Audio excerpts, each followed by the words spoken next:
Bismillahirrahmanirrahim. Alhamdulillahirrabbilalamin. Wabihi nasta'in ala umuri dunya waddin. Allahumma salli wa sallim wa barik ala habibir rahman wa sayyidil akwan al-hadir ma'aman salla alihi fi kulli zaman wa makan wa ala alihi wa sahbihi wa tabi'ihi bi ihsan. Muslimin wa muslimat rahimakumullah. Assalamualaikum warahmatullahi wabarakatuh.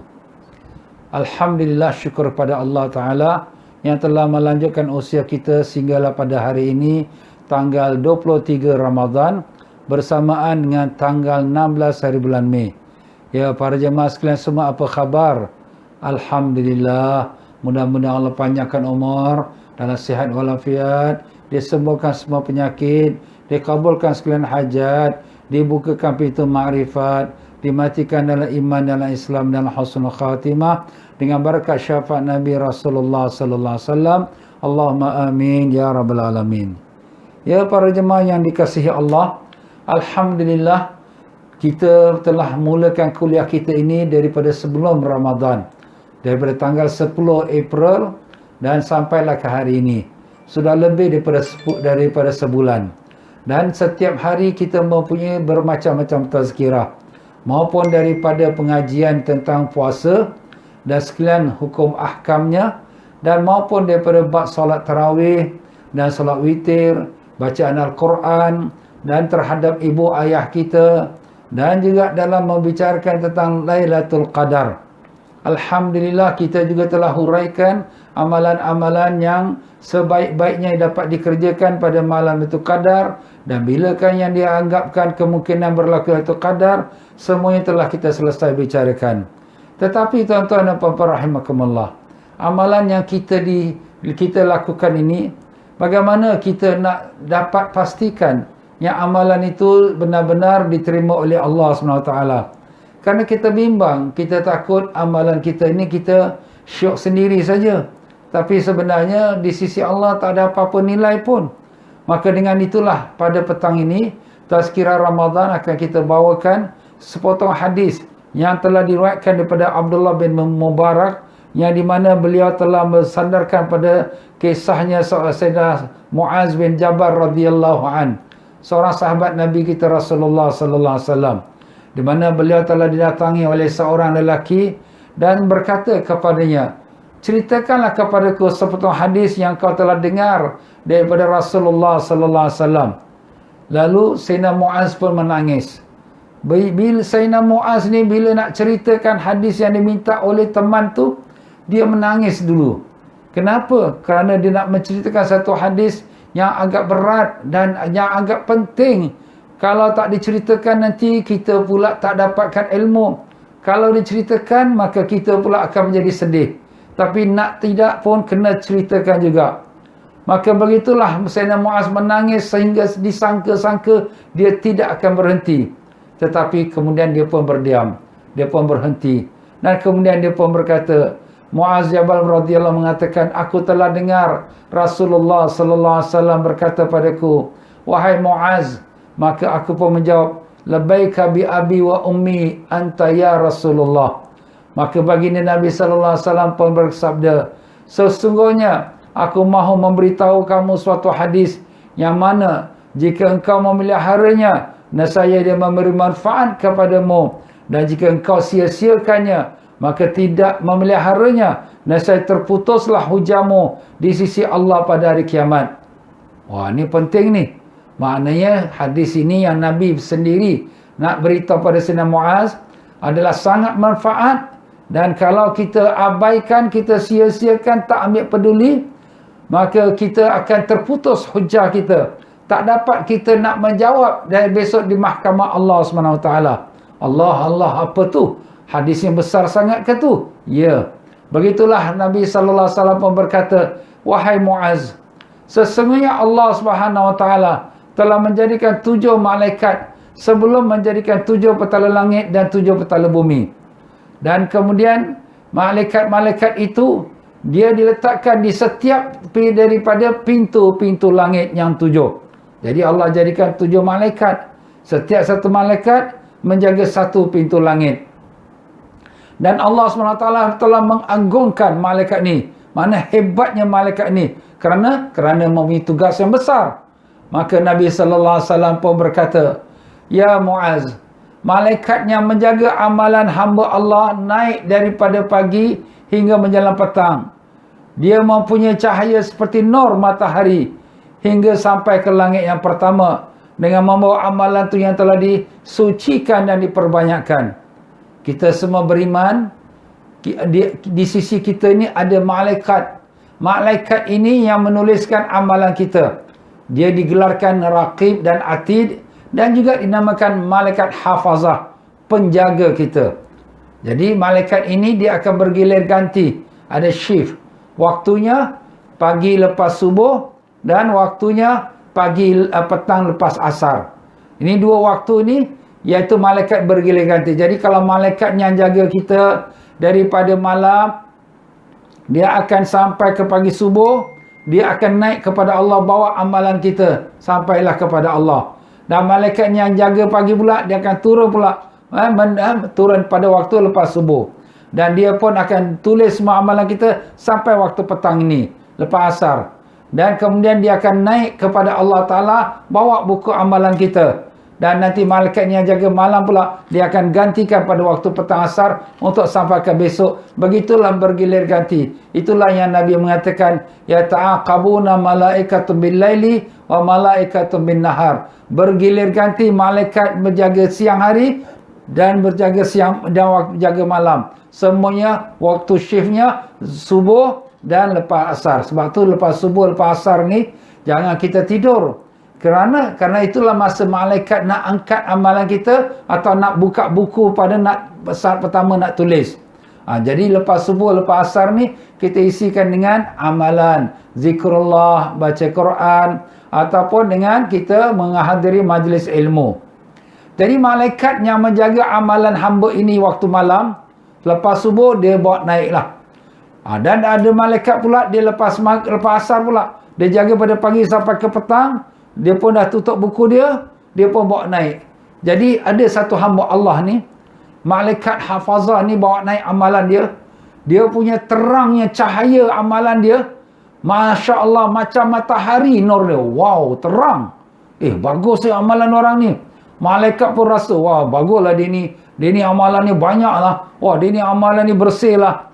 Kata malaikat hafazah. Bawa naiklah kepada Allah Ta'ala. Tetapi apabila sampai kepada pintu langit pertama, malaikat yang menjaga pintu langit pertama pun berkata, berhenti di sini. Jangan bawa naik lagi. Sampai ke pintu langit pertama saja. Pukulkan amalan ini ke muka orang yang amal itu. Ya Allah, dah amal cahaya macam matahari. Pukulkan balik ke muka orang yang beramal tu. Sesungguhnya Tuhanku menyuruhku, jangan membiarkan sesiapa yang mengumpat. Jangan sampai amalan dia melintasi langit yang pertama pergi seterusnya. Stop sampai sini saja.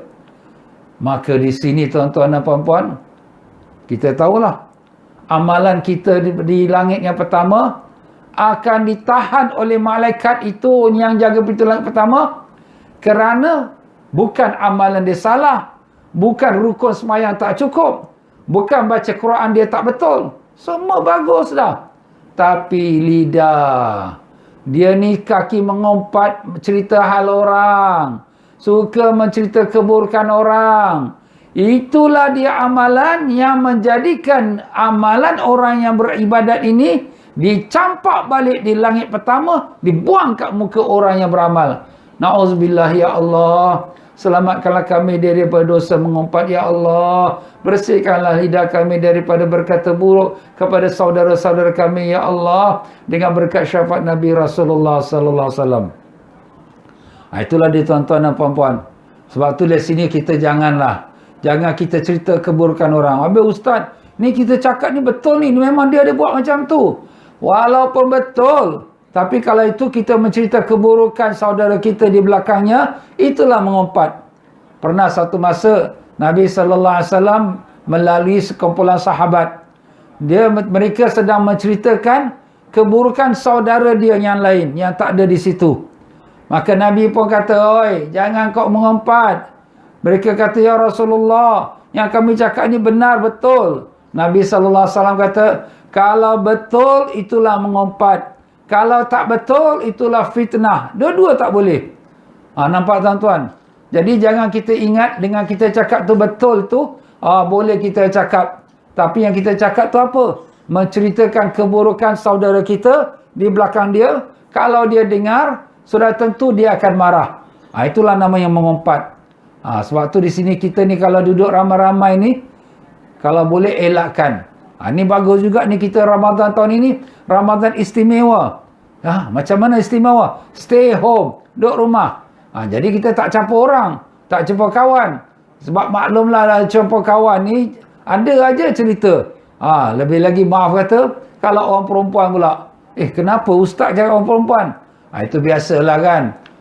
Apabila dah duduk ramai-ramai, cerita pula, kau tahu dia tu cantik tu, dia pakai susuk tu, kau tahu dia pakai gelang tu, itu semua daripada pajak gadai. Allah, tak ada cerita lain ke? Maaflah tuan-tuan dan puan-puan ya. Pernah satu wali Allah, dia nampak syaitan bawa pikul dosa. Syaitan, kau bawa pikul dosa apa tu? Dosa mengumpat. Nak gimana tu? Nak pergi kepada sekumpulan wanita sana tu. Macam tu. Dia nak bawa dosa mengumpat ke tempat kumpulan wanita tersebut. Itulah itu. Tapi sekarang ni, kita tak boleh nak cakap. Jangan kata orang perempuan. Orang lelaki pun sama juga. Mengumpat juga. Cerita hal buruk orang memang sedap lah. Apalagi kalau orang tu selebriti. Dia bintang filem. Ustaz lah tu. Dia tu belajar agama lah tu. Dia tu dah pergi haji lah tu. Iya ke? Iya ke? Nampak? Ustaz, kita tak mengumpat ustaz. Dia bercerita je. Kita ni tuan-tuan, bila orang tu mengumpat, kita yang duduk dengar ni pun sama juga dosa dapatnya. Nabi mengatakan orang yang mengumpat dan orang yang duduk dengar sama, dosanya sama, tak ada beza, tak ada lebih, tak ada kurang. Kenapa pula kita tak bercakap? Dia yang bercerita. Yalah, kalau engkau tak duduk depan dia, dia seorang-seorang bercakap depan tembok, takkan nak cakap depan tembok. Orang gila lah tu. Tapi kalau engkau ada kat depan dia, apalagi kau kata, iya ke? Tak sangka. Iya ke? Dia pun daripada gear 1, masuk gear 2, gear 3. Wah, lagi laju lagi. Nampak tuan-tuan? Sebab itulah kalau kita ni, kalau duduk ramai-ramai pun, kalau ada orang cerita-cerita hal orang, nasihatkan, sudahlah. Tak payah kita cari dosa kering. Buat apa nak cari dosa orang pula? Kita nasihatkan. Tapi kalau sekiranya kita nak cakap macam tu, kita segan, maklumlah nanti orang kata kau ni warak sangat, kau ni wali sangat. Tapi kita pun angkat kaki, kita jalan. Habis ustaz, kalau kita nak tinggalkan nanti takut orang kata kita sombong. Cakap je lah, minta maaf, aku ada urusan sekejap kat luar ya. Kita angkat kaki, kita jalan. Itu sebaik-baiknya. Daripada kita duduk dan kita pun sama-sama tanggung dosa mengumpat. Dan orang yang kena umpat ni, jangan dia marah. Kenapa? Sebab apabila orang mengumpat dia, macam sekarang kita, orang mengumpat kita, kita sebenarnya untung. Pahala-pahala dia ibadat dapat pada kita. Dan kalau pahala dia dah habis, kita punya dosa pula dia ambil pula tanggung. Untunglah. Sebab itulah Imam Hasan Basri rahimahullah ta'ala, apabila dia diberitakan ada orang mengumpat dia, dia beli hadiah, dia bawa pergi kepada orang yang mengumpat. Terima kasihlah, ini hadiah saya untuk awak. Saya dengar awak hadiahkan pahala awak pada saya. Terkejut orang tu. Kita boleh buat macam tu. Ustaz, dia dah mengumpat kita, nak bagi hadiah apa? Bagi kelempang muka dia baru tahu. Itu kita lah. Tapi para kekasih Allah, ulama-ulama dia tahu. Tak ada ruginya, kita untung. Orang mengumpat kita, kita dapat pahala. Tapi janganlah. Kita pun bukan nak pahala orang sangat. Kesian kawan tu. Lebih-lebih lagi kita dalam puasa Ramadan ni, Nabi SAW sendiri telah berpesan, jangan kita mengumpat dalam masa berpuasa. Sebab dia boleh membatalkan pahala puasa kita. Pernah satu masa, 2 orang perempuan mengumpat hal saudara dia yang lain. Kemudian 2 mereka yang mengumpat ni dah letih, dah penat dah. Jadi mereka pun hantar wakil kepada Nabi SAW, minta izinlah supaya dapat berbuka. Dah tak larat dah. Nabi SAW pun perintahkan, bagikan setiap orang 1 mangkuk dan muntahkan apa yang dalam mangkuk itu. Tiba-tiba bila dia muntah, keluar daging. Allah, keluar ketol-ketol daging. Kenapa ni? Nabi pun menjawab, kamu berdua berpuasa dari yang halal tapi berbuka dengan yang haram. Apa maknanya? Puasa, tak makan, tak minum, tak makan nasi, tak makan bubur. Ini halal kamu puasa. Tapi yang haram, daging saudara kamu, kamu makan. Kamu berbuka dengan daging saudara. Kenapa pula bercakap macam tu? Sebab Allah SWT telah berfirman, Ya ayyuhallazina amanu ijtanibu katsir Ya ayyuhallazina amanu ijtanibu katsiran minadh-dhann inna ba'dadh-dhanni itsmun ayuhibbu wala tajassasu ayuhibbu ahadukum ay ya'kula lahma akhi maitan fakarihtumu. Wahai orang beriman, jangan kamu bersangka buruk, kerana kesangka buruk tu kebanyakannya adalah dosa. Dan jangan kamu mencari-cari kesalahan saudara kamu.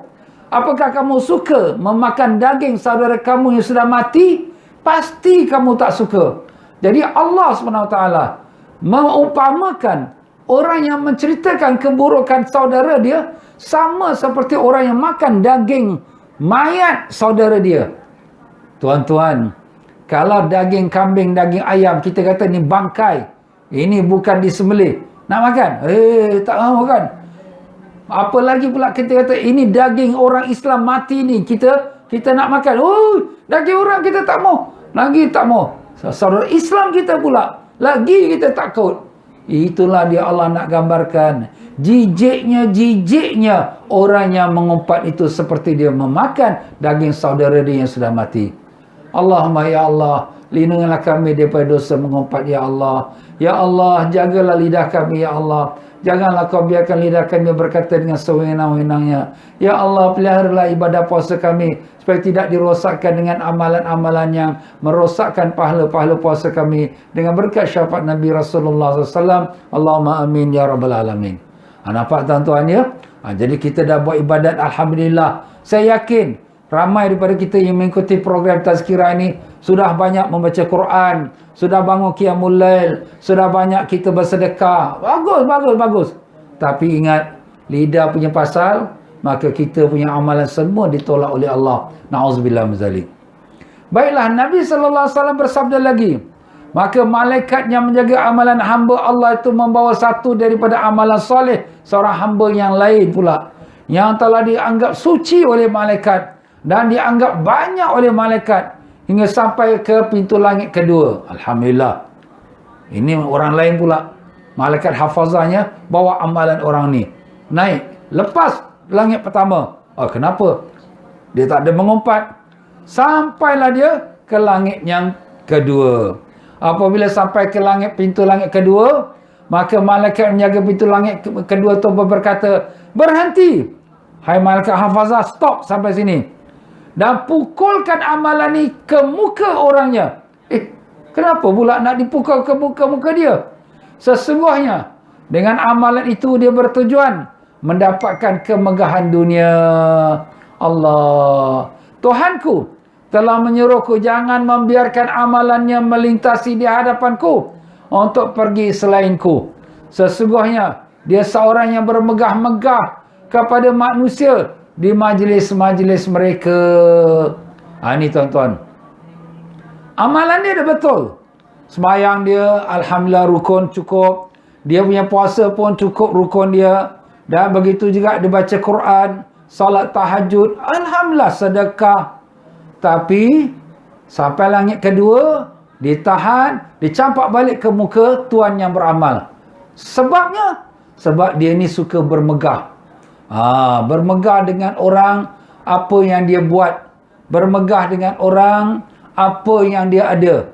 Ini satu penyakit tuan-tuan ya. Dia dah buat ibadat, baguslah, tapi dia tak sedap lah kalau orang tak tahu. Aku kau sembahyang tahajud pukul 3 mesti nak bangun. Siapa nak tanya kau ni? Tapi dia tak boleh nak diam, dia nak bagi tahulah. Dan begitulah juga kalau dia orang yang berharta. Dia punya berharta, Masya Allah, banyak. Jadi kalau pakai gelang tu sampai ke siku. Jadi kalau sekiranya dia duduk depan kawan-kawan dia, tak nampaklah gelang kat dalam baju tu. Dia pun buatlah stat. Nampaklah gelang dia tu sampai ke siku. Orang tengok, wah, dia ni bergelang sampai ke siku. Nampak. Dia megah. Anak aku ni belajar tinggi. Sampai dah doktor PhD. Tak apalah, baguslah. Tapi tak payahlah nak megah. Tak payah kita cerita orang. Begitulah dia tuan-tuan dan puan-puan. Orang yang suka bermegah dengan keduniaan dia, dengan harta dia. Orang ini, amalan dia walau macam mana baik pun, sampai langit kedua, dicampak balik ke muka dia. Na'udzubillah min zalik. Allahumma ya Allah, selamatkanlah kami daripada sifat bermegah dengan amalan kami. Lindungi kami daripada sifat bermegah dengan apa yang kau beri pinjaman pada kami, ya Allah. Maafkanlah kami kalau ada perkara yang berlaku pada diri kami yang kau tak redai. Tolonglah ya Allah, bantulah kami ya Allah dengan berkat syafaat Nabi Rasulullah sallallahu alaihi wasallam. Allahumma amin ya rabbal alamin. Itu dia tuan-tuan dan puan-puan. Nah, Rasulullah sallallahu alaihi wasallam sambung lagi. Baginda Nabi sallallahu alaihi wasallam pun berkata, malaikat hafazah naik lagi. Ini naik pula bawa amalan orang lain pula. Yang menjaga amalan hamba Allah itu naik dengan amalan yang gilang gemilang cahaya. Wah, bersinar-sinar. Hasil daripada keluarkan sedekah, berpuasa, mengerjakan solat. Sampai malaikat pun rasa kagum. Wow, hebatlah dia ni, hebatlah. Wow, banyak sedekah dia. Puasa dia, macam kita sekarang puasa Ramadan. Oh, solat dia, tahajud, tarawih. Wah, bagus. Lepas langit pertama. Wah, dia tak mengumpat, bagus. Lepas langit kedua. Wah, bagus. Dia tidak bermegah-megah dengan keduniaan dan kelebihan dia. Tapi bila sampai langit ketiga, malaikat langit ketiga kata, berhenti. Dan pukulkan amalan dia ke muka Tuhan dia. Kenapa pula ni? Apakah ada salah ibadat dia? Tak ada. Ibadat dia semua cukup. Dia dah belajar dah. Dia khatam dah. Baca Quran pun dah khatam dah. Tapi malaikat kata, akulah malaikat yang menjaga amalan orang yang takabur. Nampak orang yang takabur. Tuhanku telah menyuruhku agar jangan melepaskan amalan orang yang takabur melintasi pada pintu langit yang ketiga ini. Maka sesungguhnya orang yang dia telah takabur kepada manusia dalam kalangan kawan-kawan dan manusia yang ramai. Nampak tuan-tuan dan puan-puan? Jadi amalan orang yang takabur ditahan pada langit ketiga, dilontar balik ke muka dia. Apa tu makna takabur? Takabur tu dari segi bahasa, orang yang membesarkan dirinya. Besarkan diri. Ustaz, apa beza megah dengan takabur? Adik-beradik lah tu. Cuma megah ni, dia merasakan dengan dalam diri dia itu dan bercerita-cerita pada orang. Dan takabur ni, dia telah menunjukkan sifat angkuh dia, sifat sombong dia. Macam orang kaya, dia duit banyak. Orang susah-susah miskin, wah, dia pun pandang rendah. Dia jalan dengan sombong dia, takabur dia. Nampak? Jadi takabur ni merasakan diri dia ni lebih tinggi daripada orang lain. Itulah dia sifat iblis. Na'udzubillah min zalik. Iblis ni kita semua sudah tahu sebagaimana yang Allah sebutkan dalam Quran. Allah Subhanahu wa taala dalam Al-Quran telah menceritakan bahawa apabila Allah Taala jadikan Nabi Allah Adam AS, Allah Taala perintahkan semua penduduk langit, termasuklah malaikat-malaikat dan iblis juga. Iblis ni dulu dia duduk langit kan tuan-tuan, duduk dalam syurga. Dia punya kuat ibadat, Masya Allah. Bukan kata 1 tahun, bukan kata 1000 tahun. Tak kurang pada 70,000 tahun. Masya Allah. Hebatnya. Nah, ibadat dia macam mana? Setiap kali satu langkah, dia sujud. Setiap kali satu langkah, dia sujud. Wow, terror. Kita pun tak terbuat macam tu, tuan-tuan. Itulah hebatnya iblis ni. Jadi, dia punya ibadat ni cukup hebat. Sebab tu para malaikat-malaikat pun hormat kepada dia. Hormat dan memberikan dia sebagai tempat rujukan. Kalau ada apa-apa, mereka akan pergi kepada dia. Jadi apabila Allah SWT jadikan Nabi Adam AS, dijadikan dia pada tanah, maka diperintahlah semua malaikat dan juga iblis, sujudlah kepada Adam. Wa idh qala rabbuka lil malaikati isjudu li adama fasajadu. Ingatlah ketika Allah Ta'ala telah berkata kepada sekalian malaikat, sujudlah kamu pada Adam. Fasajadu, semua sujud. illa iblis, melainkan iblis. Iblis tak nak sujud. Kenapa? Aba wastakbara wa kana minal kafirin. Aba, dia tak mau sujud. Wastakbara, dan dia takabur. Wa kana minal kafirin, maka dia termasuk golongan orang-orang yang kafir. Allah Ta'ala tanya kepada iblis, ma manaka Allah tasjuda iz amartuk?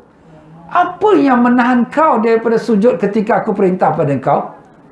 Maka jawabnya iblis, ana khairum minhu khalaqtani min nari wa khalaqtahu min tin. Aku lebih baik pada si Adam. Engkau jadikan aku daripada api, kan kau jadikan dia daripada tanah. Nampak tuan-tuan? Jadi iblis ini, dia merasa diri dia lebih hebat daripada Adam. Daripada segi struktur, kejadian iblis dengan Adam memang beza. Iblis dijadikan daripada api. Api ni orang tengok pun takut. Ya, menjulang-julang dia. Nak dekat pun tak berani. Hebat. Adam dijadikan daripada tanah. Tanah tu orang pijak, orang kencing, orang ludah, tak ada apa dia nak buat, dia diam saja. Itulah sifat tanah. Itulah dia iblis merasakan diri dia lebih mulia daripada Adam. Maka dengan sebab itulah dia tak mau sujud pada Adam.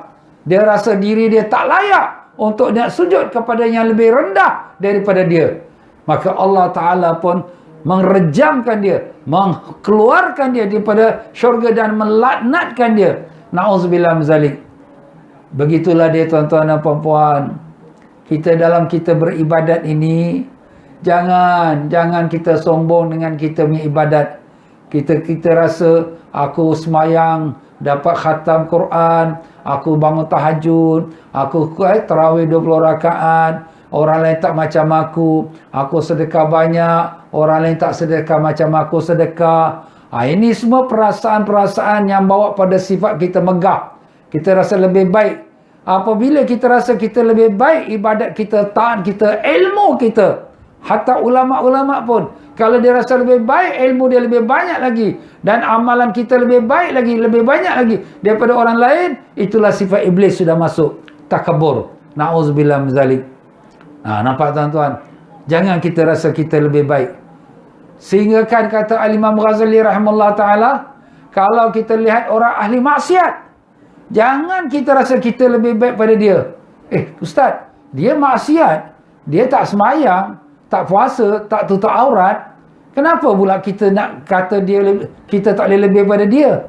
Jawapannya, kita tak tahu. Apabila Allah satu hari nanti, kalau beri dia hidayat, mungkin dia akan jadi lebih baik daripada kita.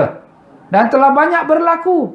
Ada orang pada awalnya masa muda-muda, dia baik, dia taat, dia semayang, dia tutup aurat. Lepas dah kahwin, dah lama, dia pun dah tak semayang, tak tutup aurat lagi.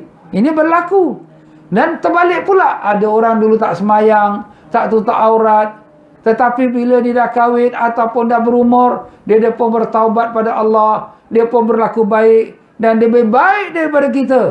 Kita tak tahu tuan-tuan. Selagi kita belum sampai pada finishing line, penghujung umur kita, kita tak tahu. Yang baik tu siapa yang tahu? Allah Ta'ala saja. Sebab tu Allah Ta'ala mengatakan, wala fala tuzakku anfusakum huwa a'lamu bimanittaqa. Jangan kamu rasa diri kamu sudah bersih. Jangan kamu rasa diri kamu sudah baik. Dialah Allah yang lebih mengetahui siapakah orang yang lebih bertakwa di antara kamu. Itulah dia tuan-tuan dan puan-puan rahimakumullah. Jadi dengan sebab itulah dalam kita beribadat ini, walaupun syukurlah pada Allah, kita dapat puasa sampai hari ini. Syukur kita dapat tarawih tiap-tiap malam 20 rakaat. Syukur kita dapat baca Quran. Ini pun nak dekat khatam. Ada yang dah khatam, nak second khatam pula. Syukurlah pada Allah dapat kita qiyamul lail, dapat salat tahajud. Ustaz dah ajar kita baca selawat. Ustaz ajar kita suruh sedekah tiap-tiap malam. Alhamdulillah, syukurlah. Tapi jangan rasa diri kita lebih pada orang. Habis ustaz kita nak rasa apa? Rasanya la haula wala quwata illa billah. Tak ada daya dan upaya aku nak buat ibadat, tak ada daya upaya aku nak meninggalkan dosa dan maksiat, melainkannya semua dengan izin Allah Ta'ala. Kita ibadat ni pun semuanya dengan geraknya Allah Ta'ala. Kita dapat puasa. Siapa yang beri kita kekuatan, kesihatan, sampai kita dapat tahan lapar kita, haus tekak kita. Ni ustaz ni cakap tengah kering-kering tekak pun. Tapi tak apalah, puasa punya pasal tak boleh minum air. Tak apalah, sabar juga. Kan? Siapa yang berikan kita kekuatan tu? Allah. Kalau Allah tak beri kita kekuatan, kita pun dah lembik dah tak larat dah, tak boleh, tak tahan dah. Allah yang beri kita kuat, alhamdulillah. Siapa yang beri kita kekuatan dapat bangun solat sembahyang tarawih 20 rakaat. Kalau bulan lain nak buat 2 rakaat sunat pun malas. Ini 20 rakaat, alhamdulillah. Allah yang beri kita kekuatan. Siapa yang bangunkan kita pula tengah malam? Kita ni kalau boleh kita nak tidur sampai subuh baru nak bangun. Tapi boleh pula bangun pukul 3. Boleh pula bangun pukul 4. Kenapa? Nak sembahyang tahajud, nak sembahyang sunat tasbih. Siapa yang bangunkan? Allah. Kita kunci jam, kalau bulan lain kunci jam pun tekan, tak bangun juga. Tapi dengan berkatnya kita bulan Ramadan, kita tersedar pula. Dah pukul 3.30 lah. Nak bangun lah. Masya Allah. Inilah Allah. Dia yang bagi pada kita. Yang kita keluar sedekah. Siapa yang bagi kita rezeki? Ustaz, saya kerja tau. Ini penat lelah saya. Yelah, awak kerja. Siapa yang bagi awak otak, akal yang dapat berfikir, yang dapat sehat, dapat menunaikan kerja, dapat membuatkan projek, membuatkan planning? Siapa? Allah. Jadi kalau itu semua daripada Allah, kita nak megah apa? Kita tak ada apa. Sebab tu Allah Ta'ala mengatakan, wa anfiqu mimma razaqnakum. Kamu berinfaklah, mengeluarkan harta kamu, iaitu dengan bersedekah, berkhairat, daripada apa yang kami rezekikan pada kamu. Mana daripada Allah beri pada kamu. Allah beri pada kita. Berapa ramai orang yang sekarang susah, terputus makanan, terputus perbelanjaan, kena buang kerja, dan kemudian kena potong gaji. Banyak orang susah sekarang. Tapi kita syukurlah, susah-susah kita pun kita dapat makan minum. Susah-susah kita pun ada rumah di atas kepala kita bumbungnya. Alhamdulillah. Sebab itulah di sini kita selalu syukur, ya Allah. Syukur padamu, ya Allah. Syukur yang tak terhingga. Sungguh banyaknya nikmat kau beri pada kami, ya Allah. Kami tahu kami tak layak untuk mendapatkan nikmat-nikmat ini. Tapi engkau masih lagi memberikan kami nikmat yang banyak. Walaupun dosa kami sepenuh langit dan bumi. Maafkanlah kami, ya Allah. Terimalah amalan kami yang seadanya. Maafkanlah kekurangan kami dengan berkat syafaat Nabi kami Rasulullah sallallahu alaihi wasallam. Allahumma amin ya rabbal alamin. Itulah dia tuan-tuan dan puan-puan. Jadi di sini kalau kita dah kenal diri kita ni semuanya daripada Allah Taala, milik Allah Taala, la haula wala quwata illa billah. Orang puji kau ni bagus sembahyang tahajud. Kau bagus khatam sampai 2-3 kali Quran dalam bulan Ramadan. Kau baguslah sedekah banyak. La haula wala quwata illa billah. Tak ada daya aku nak buat ibadat, tak ada daya aku nak meninggalkan maksiat, melainkan semuanya dengan keizinan Allah Ta'ala. Kita serah balik pada Allah Ta'ala. Jangan kita rasa tak adalah, sikit-sikit aja. Ini cakap sikit-sikit ni ada rasa juga dalam hati. Sikitlah aku buat ibadat, sikitlah aku punya amalan. Yelah, supaya orang nampak kita tawaduk. Itu pun sudah takabur. Allah. Ustaz, cakap sikit-sikit pun tak boleh. Nak sikit apa? Yang kita ibadat semuanya dari Allah. Nak sikit apa? Tak ada apa pun, kita kosong, zero. Semuanya Allah Ta'ala yang beri. Nikmat dunia, nikmat ibadat, nikmat ilmu, semuanya Allah yang beri. Kita tak ada apa. Jadi itulah dia tuan-tuan. Jangan kita rasa sesuatu kehebatan diri kita dalam kita beramal. Tapi dalam kita mengatakan la haula wala quwata illa billah, kadang-kala kita dalam hati pun perasan juga, orang tahu aku ni tawaduk, orang tahulah aku ni ikhlas. Itu pun sudah namanya takabur. Allah, macam mana Ustaz? Jangan duk perasa apa-apalah. Jangan duk fikir apa-apa. Serah saja pada Allah. Kau ni baik, kau ni baguslah, kau ni pemurah. La haula wala quwata illa billah. Serah balik pada Allah Ta'ala. Aku tak ada apa-apa. Semuanya hak milik Allah. Sudah. Habis ustaz kita ni kadang datang perasaan. Memang perasaan syaitan tu akan masuk dalam hati kita. Kau ni tawaduk lah. Kau ni tidak takabur. Kita pun dalam hati kita kata, la haula wala quwata illa billah. Serah balik pada Allah. Minta ampun pada Allah Ta'ala. Ya Allah, ampunkanlah kami atas sekalian sifat akhlak kami yang buruk, daripada sifat takabur dalam diri kami, Ya Allah. Maupun yang kami tahu, yang kami tak tahu, yang kami sedar atau yang kami tak sedar. Ampunkanlah kami, Ya Rabbal Alamin. Dan bukan itu saja yang dinamakan takabur oleh Imam Ghazali rahimahullah ta'ala. Bahkan kita orang Islam melihat kepada orang yang bukan Islam, kita kata, orang ini semua kafir ni, neraka ni. Ini sudah sifat takabur dah.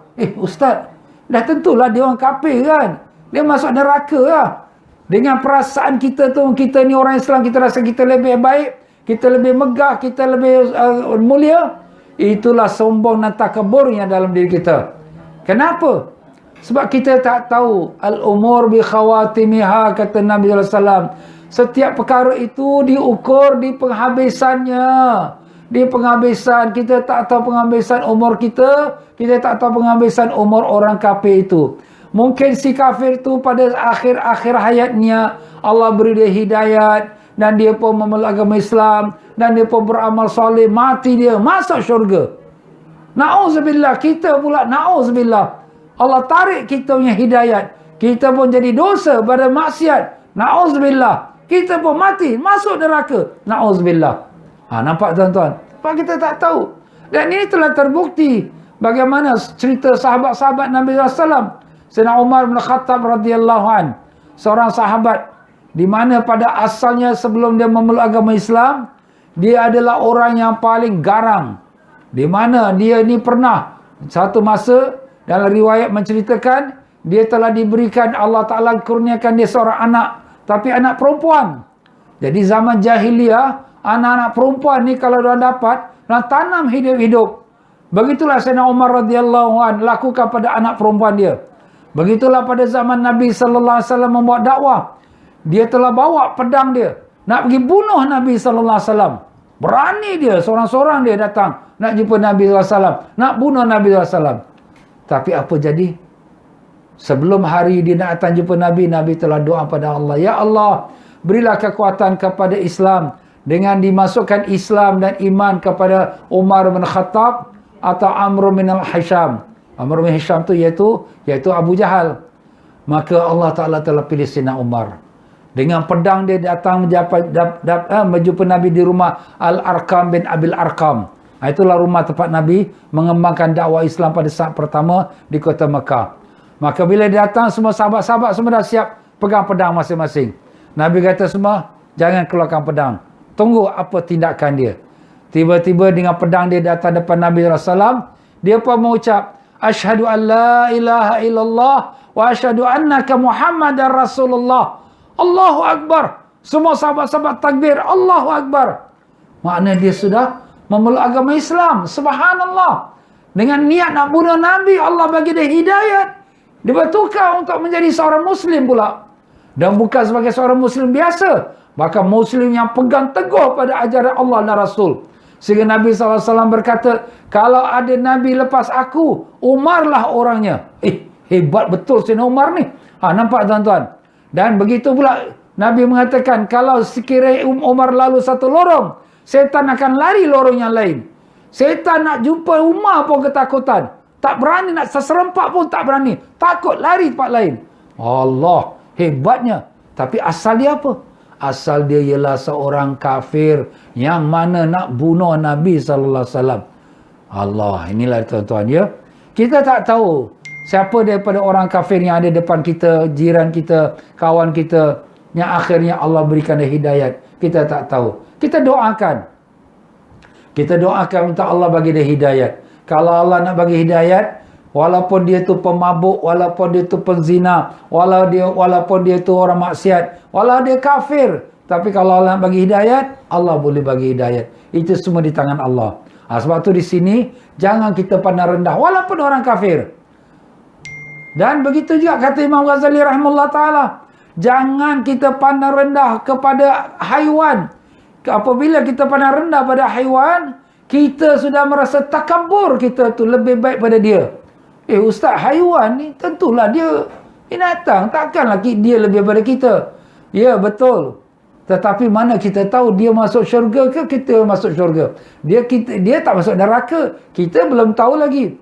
haiwan-haiwan kat dunia ni semua besok ke akhirat, Allah Ta'ala kata, kunu turaba, jadilah kamu semua tanah. Semua jadi tanah. Tak ada yang masuk neraka. Tapi yang masuk syurga ada. Ada 7 haiwan yang masuk syurga. Salah satunya anjing Ashabul Kahfi. Lagi satu, untanya Nabi Saleh AS. Ada lagi lah yang lain-lain. Jadi begitulah dia tuan-tuan dan puan-puan. Satu masa Syekh Bahauddin Naqsyabandi, Qaddasallahu sirral aziz, seorang wali Allah, Sultan Aulia. Dia berjalan dengan murid-muridnya. Sampailah dia tu di tepi jalan, nak melintas jalan, ada seekor anjing lalu. Dia pun stop. Murid-murid kata, Tuan Guru, kenapa stop? Nah, bagi anjing ni lalu dulu. Tuan Guru, kenapa pula kita bagi penghormatan pada dia? Kita jalan ajalah. Tuan Guru dia kata, aku pun tak tahu. Apakah anjing itu yang akan masuk syurga, atau aku masuk syurga, atau neraka, aku tak tahu. Subhanallah. Ini wali Allah, tuan-tuan. Begitu segi sifat tawaduk, rendah diri. Kalau kita lah baru beramal bulan Ramadan, kita dah sehebat, Allah tertipulah diri kita dengan diri kita sendiri. Sebab itulah jagalah tuan-tuan ya. Jangan kita tertipu dengan amalan kita. Maka begitulah Syekh Bahauddin. Dia nak cuba menghilangkan sifat takbur dia.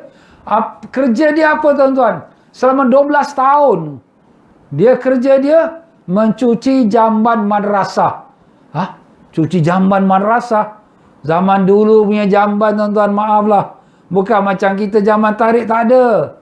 Itu jamban tu cuci dengan tangan, dengan berus dengan sendiri. Tempatnya kotor. Kenapa ni Syekh ni buat kerja macam tu? Nak hilangkan perasaan aku Syekh, aku wali. Tak ada, aku pencuci jamban aja. Nampak tuan-tuan? Memang susah nak buang sifat takabur ni. Walaupun dah jadi orang alim pun rasa aku ni orang alim. Itu dah takabur dah tu. Rasa aku lebih banyak ilmu, itu dah takabur tu. Kita ibadat, kita rasa kita ibadat lebih banyak pada orang. Itu dah takabur tu. Allah. Ingatlah tuan-tuan. Satu saja kali iblis sifat takbur. Sekali saja. Dia tak mau sujud pada Adam. Allah buang dia daripada syurga. Semua ibadat dia 70,000 tahun. Semuanya tak diterima oleh Allah. Sia-sia saja. Sepertilah kita katakan air dituang di daun keladi. Nah, kita ni 1000 tahun pun tak ada. 100 tahun pun tak ada. Jadi begitulah dia tuan-tuan dan puan-puan. Langit yang ketiga, menahan amalan orang yang ada sifat takbur. Dia tidak ada mengumpat orang.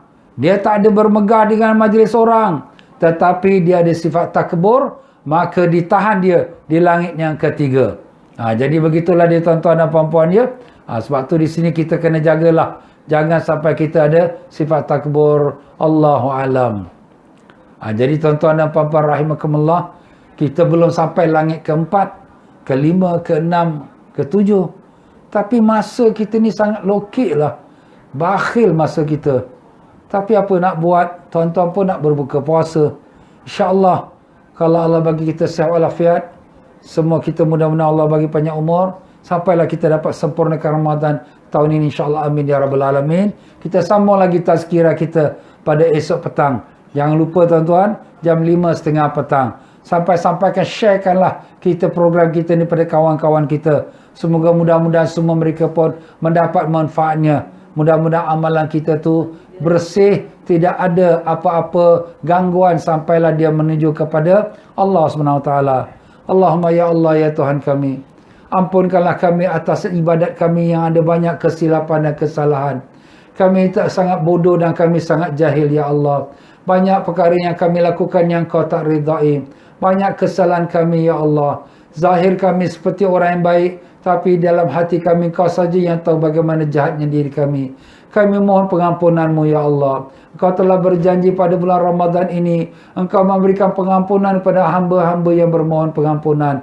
Ampunkanlah kami ya Allah. Ampunkanlah ibu ayah kami, adik-beradik kami, keluarga kami, anak isteri kami, pakcik-makcik kami, sahabat-sahabat kami, murid-murid kami, para pegawai kami, dan sekalian mereka yang mengikuti program Tazkirah Ramadan online ini ya Allah.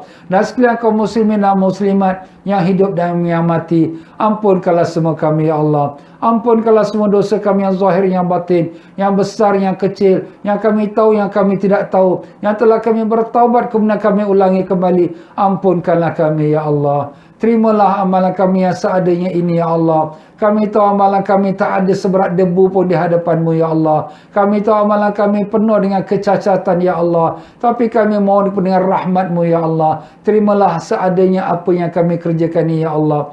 Ya Allah, Kau telah berjanji pada 10 malam terakhir pada Ramadan, Engkau akan menjadikan daripada hari keanugerah-Mu malam Lailatul Qadar. Kurniakanlah kami dapat beribadat pada malam Lailatul Qadar. Bangunkanlah kami untuk beribadat setiap malam pada 10 malam terakhir ini ya Allah. Dan Kau jadikanlah kami dan keluarga kami, ibu bapa kami, datuk nenek kami semuanya, murid-murid kami dan mereka yang mengikuti program ini ya Allah, daripada orang yang Kau lepaskan dari neraka-Mu ya Allah. Selamatkanlah kami pada neraka-Mu ya Allah. Selamatkanlah kami daripada azab sakratul maut. Selamatkanlah kami daripada azab kubur. Selamatkanlah kami daripada kepanasan yaumul mahsyar. Selamatkanlah kami ketika menyeberang jembatan Siratul Mustaqim. Allahumma ya Allah ya Tuhan kami, Kau jadikanlah amalan kami ikhlas mencari keridhaan-Mu, bukan kerana riak, ujub atau sumah atau sombong atau takbur. Rabbana atina fid dunya hasanah wa fil akhirati hasanah wa qina azabannar. Ashhadu an la ilaha illallah, astaghfirullah. Nas'alukal jannata wa na'udzubika minan nar. Ashhadu an la ilaha illallah, astaghfirullah. Nas'alukal jannata wa na'udzubika minan nar. Ashhadu an la ilaha illallah, astaghfirullah.